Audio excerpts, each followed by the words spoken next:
I've been working on trying to make this a better world for animals, people, and the environment, flat out since 1986. And one of my greatest reasons for hope in this battered world is the youth, is the young people. And I think bringing together a lot of young people who clearly have leadership material so that they can exchange ideas and in some cases boost each other's morale, because sometimes it's really tough and really difficult. So a gathering like this, I think, is a very important way ahead. I think I find most inspiring when I come to a gathering like this, and the fact that compared to how I was when I was young, they are so articulate and they're so passionate. There has been a real sea change, and I think it's because people have begun to listen to them, listen to their voices, and enable them to take charge. So there's a whole different feeling. I can't imagine what it would have been like when I was that age, gathering with a group of people like this. It's different today. So many students today feel overwhelmed.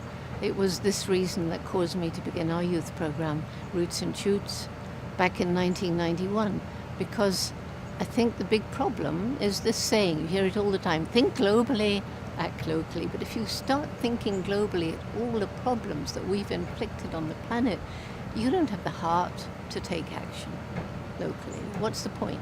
It's just me.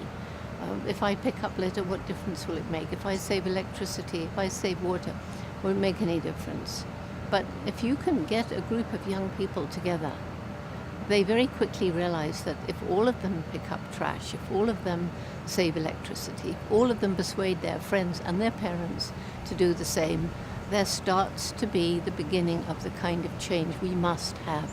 And once they see that, what they've done by rolling up their sleeves and getting out there and taking action, and then they think, well, there's people like us all around the world doing the same thing, then you dare think globally.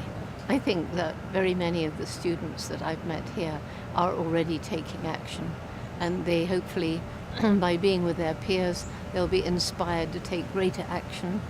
And what do they need to take action? They need a group of like-minded people who believe in themselves, who believe in the project. That's really important.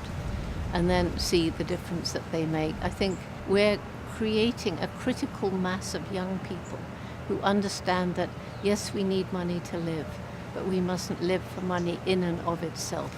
Money itself is good if you use it for good, but if you're just trying to get more and more money to get more houses and more cars and all this sort of thing, that's where it's gone wrong. And this is what's led to this unsustainable lifestyle.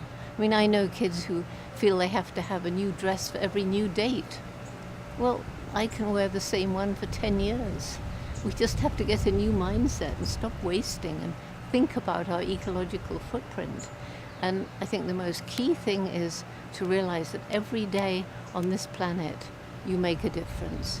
And if you start thinking about the consequences of the small choices you make, what you buy, where did it come from, how was it made, was there child slave labor, did it harm the environment, what do you eat, did it involve cruelty to animals? If you start thinking like that, and millions of people around the world are thinking like that, then you start to get the kind of world that we can not be too embarrassed to leave to our children.